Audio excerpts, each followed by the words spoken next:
नमस्कार दोस्तों, साहित्य ज्ञान क्लासेस में हार्दिक स्वागत है आपका।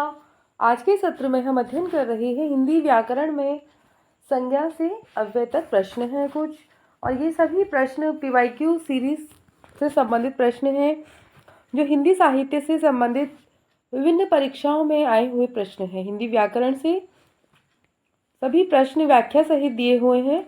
उन सभी प्रश्नों का हम अध्ययन करेंगे आज के सत्र में।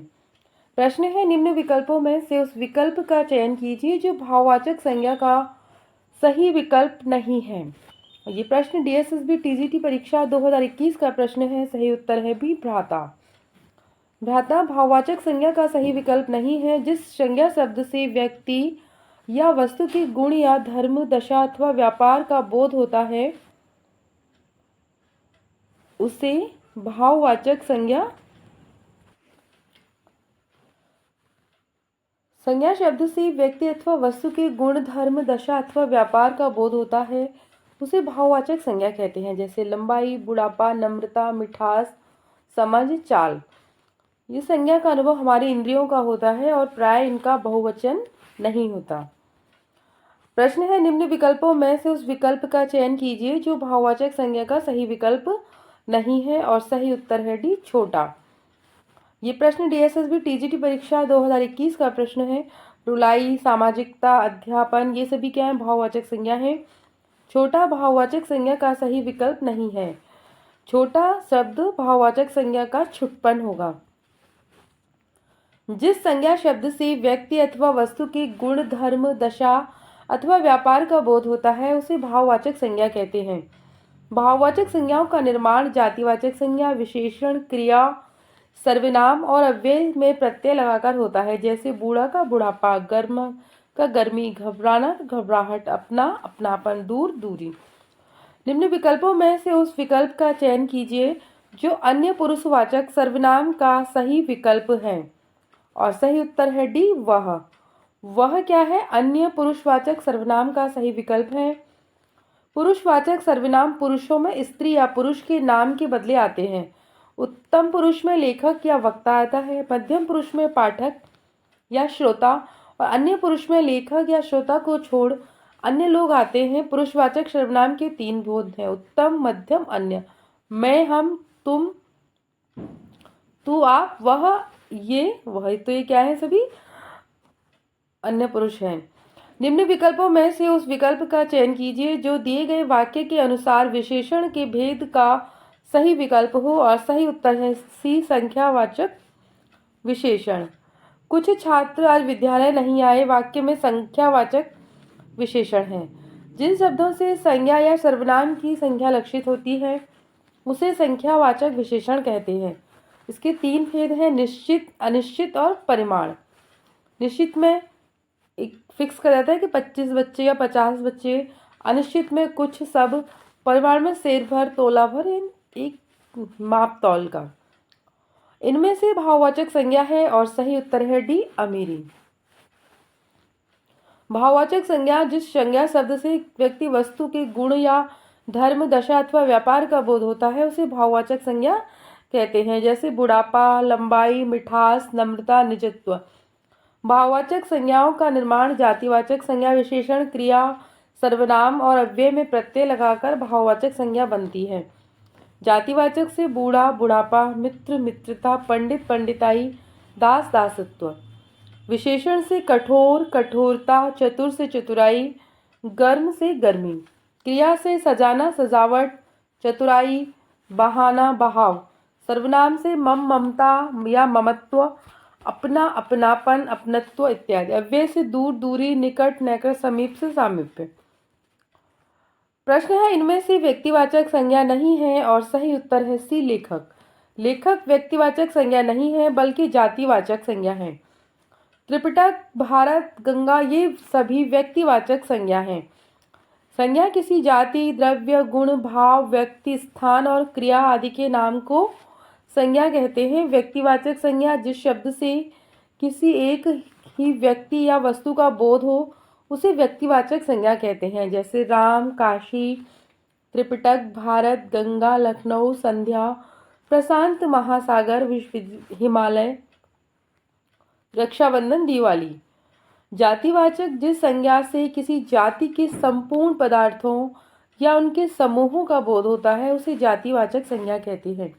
जैसे मनुष्य, नदी, लेखक, पहाड़, सभा, गाय, तोता, भूकंप, वर्षा, तूफान, प्रोफेसर, कुर्सी, मकान, घड़ी, टेबल इत्यादि।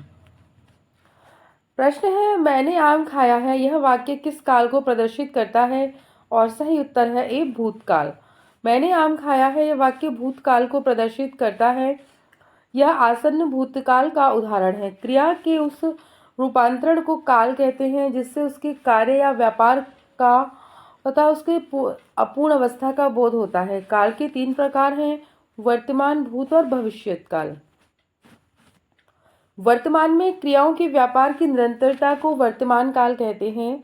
इनमें क्रिया का आरंभ हो चुका होता है, जैसे वह पढ़ती है। यहाँ पढ़ने का कार्य व्यापार चल रहा है, समाप्त नहीं हुआ है। वर्तमान काल के 5 भेद हैं, सामान्य वर्तमान, तत्कालिक, पूर्ण, संदिग्ध और संभाव्य। भूतकाल जिस क्रिया से कार्य की समाप्ति का बोध हो उसे भूतकाल कहते हैं। जैसे कुसुम घर गई, इसके भी 6 भेद होते हैं, सामान्य भूतकाल, आसन्न, पूर्ण, अपूर्ण, संदिग्ध और हेतुमत भूतकाल।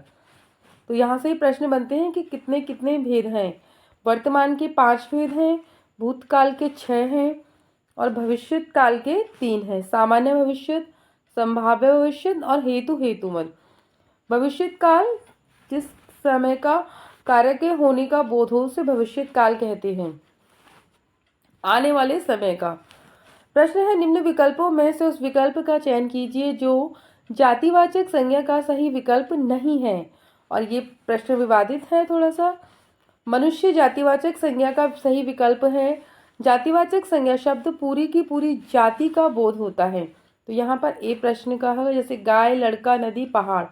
अहंकार एवं हरियाली शब्द जातिवाचक संज्ञा नहीं है, अतः यह प्रश्न ही क्या है, त्रुटिपूर्ण है।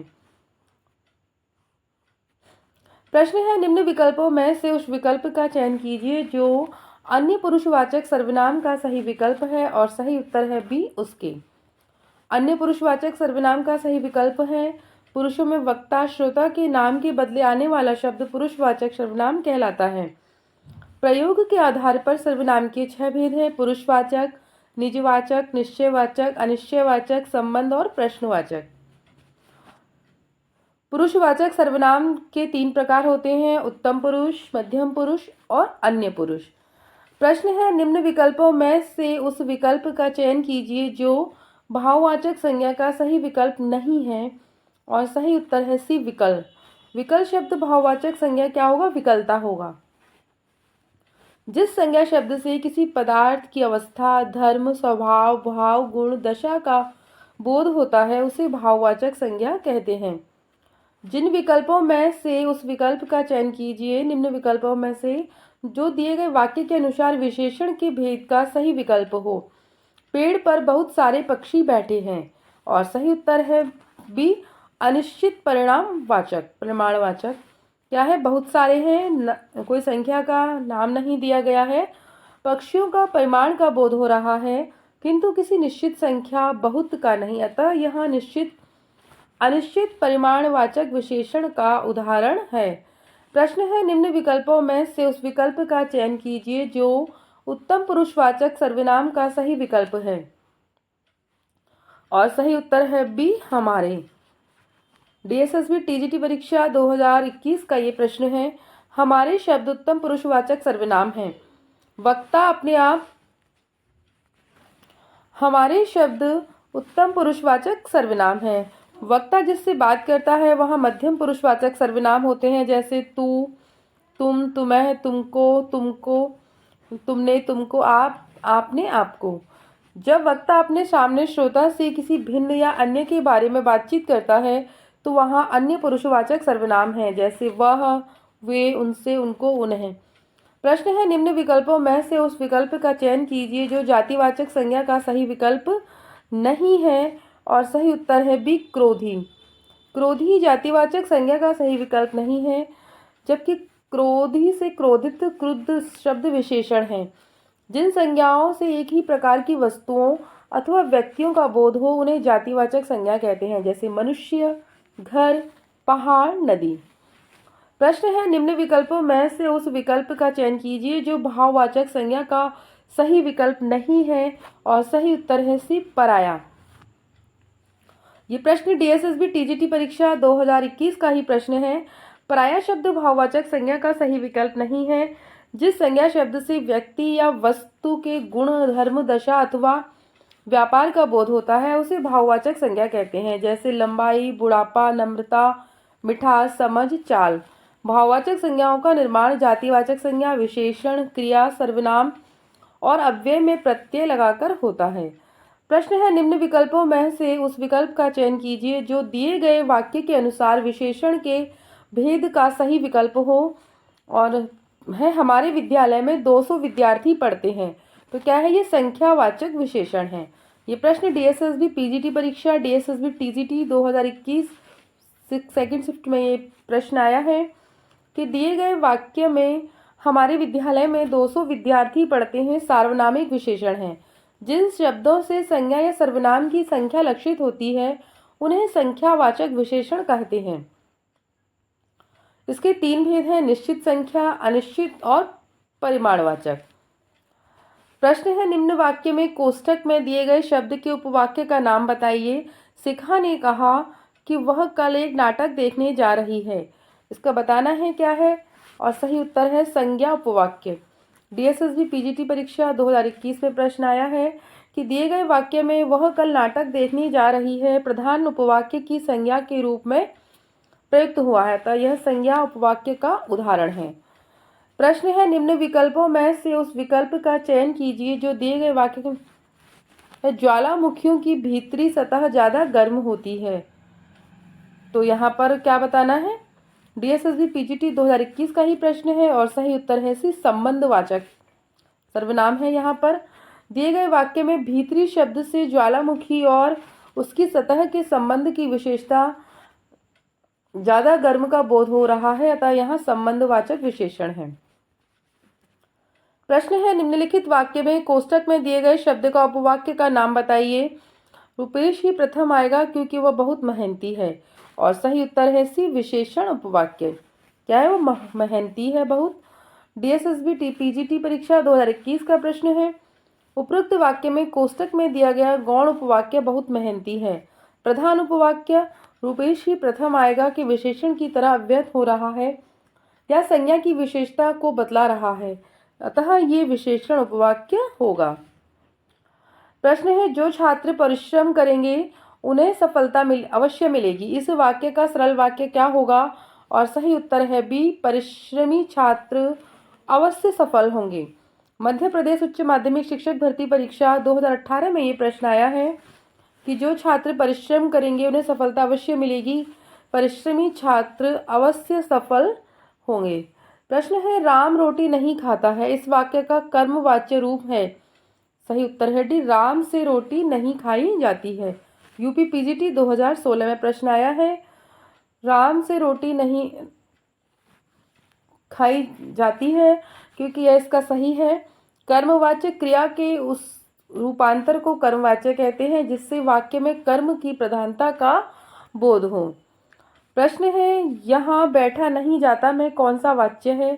सही उत्तर है बी, भाववाच्य। ये डीएसएसबी पीजीटी में ही प्रश्न आया है। यहाँ बैठा नहीं जाता में भाववाच्य है। क्रिया के उस रूपांतर को भाववाच्य कहते हैं जिससे वाक्य में क्रिया अथवा भाव की प्रधानता का बोध हो, जैसे धूप में चला नहीं जाता। प्रश्न है, भाववाच्य वाला वाक्य कौन सा है, और सही उत्तर है सी, मुझसे इतना कष्ट नहीं सहा जाता। डीएसएसबी टीजीटी का ही प्रश्न है ये। कर्मवाच्य वाला वाक्य पहचानिए। सही उत्तर है सी, उससे आज पढ़ा ही नहीं गया। यह वाक्य कर्मवाच्य का है जहां पर कर्म की प्रधानता हो। कर्मवाच्य होता है यहाँ क्रियाएं कर्ता के अनुसार रूपांतरित न होकर कर्म के अनुसार परिवर्तित हुए। हिंदी में कर्ता के रहते हुए कर्मवाच्य का प्रयोग नहीं होता। जैसे पानी पीता हूँ के स्थान पर मुझसे पानी पिया जाता है लिखना गलत होगा। निषेध अर्थ में यह लिखा जा सकता है कि मुझसे पत्र नहीं लिखा जाता, उससे पढ़ा नहीं जाता। वाच्य कितने प्रकार के होते हैं, और सही उत्तर है डी, 3। कृतवाच्य, कर्मवाच्य और भाववाच्य। निम्नलिखित में से कौन सा शब्द अविकारी शब्द है? और सही उत्तर है सी अचानक। दिए गए शब्दों में अचानक शब्द अविकारी या अव्यय है। वस्तुतः यह रीतिवाचक क्रिया विशेषण का उदाहरण है। गाय जातिवाचक संज्ञा, तुम्हारा मध्यम पुरुष सर्वनाम संबंध बोधक, सीता व्यक्तिवाचक संज्ञा शब्द है।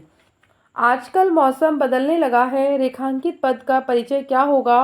और सही उत्तर है सी कालवाचक क्रिया विशेषण। बदलने लगा है क्रिया का विशेषण है। वाक्य में रेखांकित पद कालवाचक क्रिया विशेषण है, जबकि बदलने लगा है क्रिया का विशेषण। कृदंत शब्द कृत प्रत्यय का उदाहरण है। सही उत्तर है डी खिलाड़ी। कृत प्रत्यय का उदाहरण खिलाड़ी है। क्रिया या धातु के अन्य प्रयुक्त होने पर प्रत्ययों का कृत प्रत्यय कहते हैं और उनके मेल से बने शब्द कृदंत। ये प्रत्यय क्रिया या धातु को नया रूप देते हैं। अक लेखक, गायक, नायक, पाठक कृत प्रत्यय के उदाहरण हैं। अक्कड़, भुलक्कड़, घुमक्कड़, पियक्कड़। आग, तैराक कृत प्रत्यय है कि उदाहरण आग, तैराक, लड़ाक। कृत प्रत्यय के दो रूप होते हैं, विकारी कृत प्रत्यय से कृत तथा शुद्ध संज्ञा या विशेषण, अविकारी में जिसमें क्रियामूलक विशेषण या अव्यय बनते हैं। क्रिया के मूल रूप को क्या कहते हैं? और सही उत्तर है ए धातु। क्रिया का मूल रूप धातु है। धातु क्रियापद के उस अंश को कहते हैं जो किसी क्रिया के प्राय सभी रूपों में पाया जाता है।